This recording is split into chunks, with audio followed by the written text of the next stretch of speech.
animals are living beings that have been coexisting with humans since the beginning of time. However, in today's era, animals are mistreated, taken advantage by mankind who created the animal industry for their own benefit.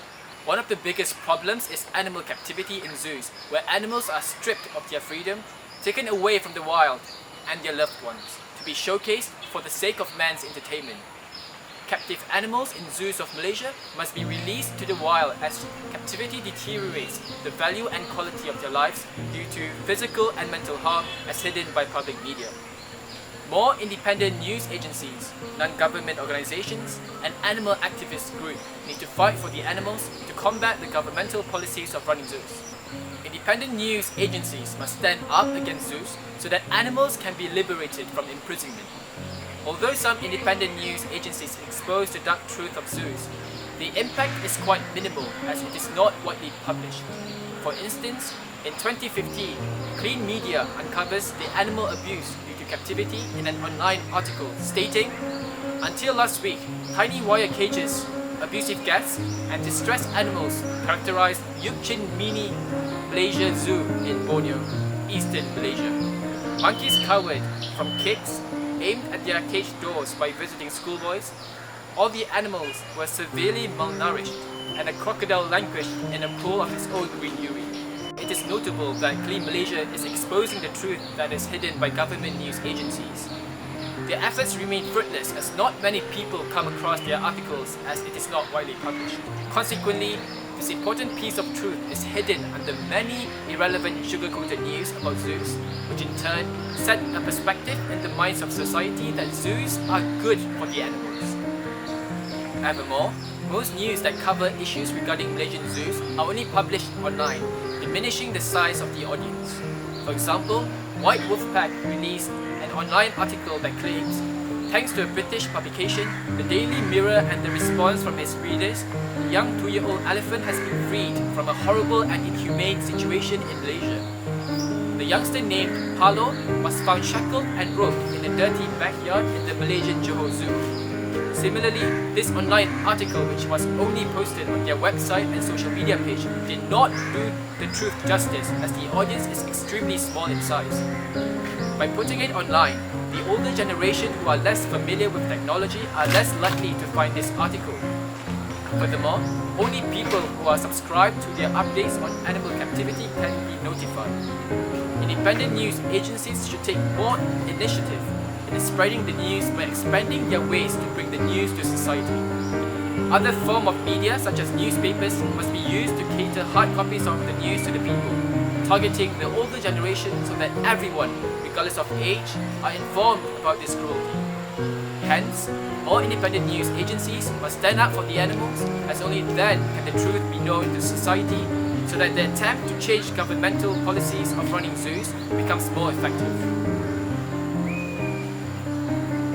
More non-government organizations must fight for the animals against governmental policies to bring animals back to the wild.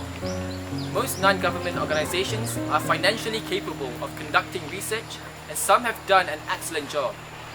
In 2014, ACRES, or ACRES, writes, "The survey revealed that the majority of the zoos surveyed failed to meet acceptable standards for the well-being of the animals, including basic minimum standards set by CESA, the Southeast Asian Zoos Association. At many zoos, animals were living in wholly unacceptable conditions." The results of the survey were presented to Dr. Kevin Lazarus, chairman of MAZPA, to discuss ways to improve welfare standards at Malaysian zoos. ACRES has also collaborated with many other non-governmental organizations to bring about a change in the environment of zoos.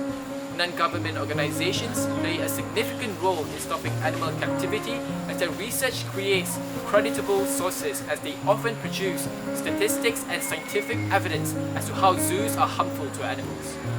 Such evidence can be discussed among other organizations that share the same goals to take collaborative actions to stop animal captivity one step at a time. Moreover, non-government organizations often produce evidence that are strongly reliable. For example, in 2010, ACRES was made aware of the plight of a tiger being cruelly abused during photography sessions at Tanga Bay Petting Zoo in Johor.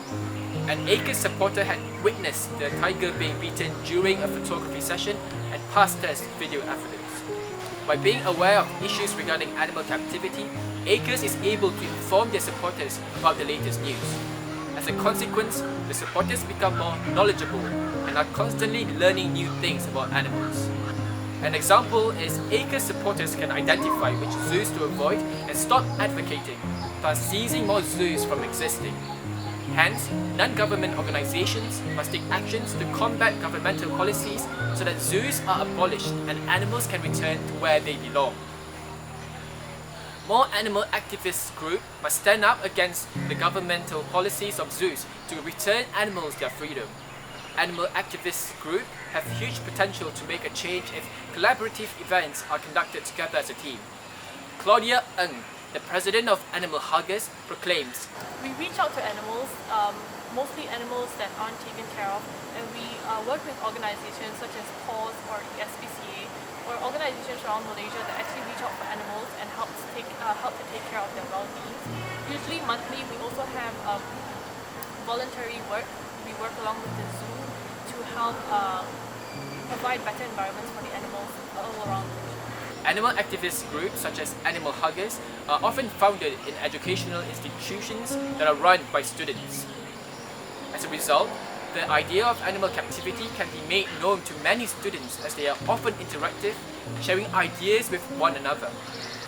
While taking part in collaborative tasks between animal activist groups, individuals will increase their knowledge about animals, especially how captivity in zoos affect them.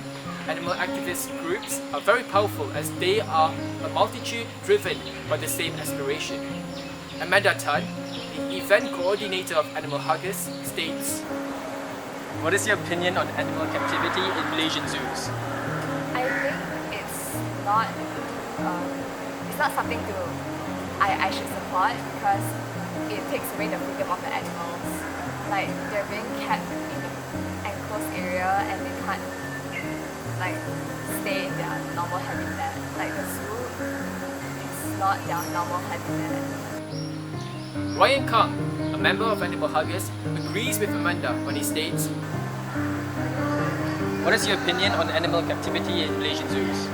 My opinion is that the captivity of the animals is an issue because the condition where the animals are raised are not similar like the normal environment for them.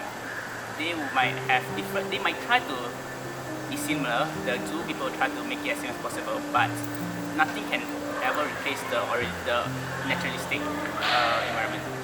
Being in Animal Huggers, Amanda and Ryan have gotten the chance to learn more about animal captivity in Malaysian zoos by sharing their experiences. The act of sharing experiences is key to a group as it inspires them to make a change. With the same goals, activities and events can be carried out to make that change possible. Within a group, individuals can express their opinions on how an issue can be tackled, resulting in a more practical and effective strategy. Thus, animal activist groups need to stand strong to oppose the governmental policies that deteriorates the values of the lives of animals. Ultimately, more independent news agencies, non-government organizations, and animal activist groups need to exist in order to broaden the strategies to ban zoos in Malaysia. Captive animals in zoos of Malaysia must be freed from cruel imprisonment and be returned to the wild, as captivity deprived them of their rights as intelligent beings, as untold by public media. Animals are truly innocent beings that do not deserve to be victims of man's greedy nature. Men must not be the ones acting like animals.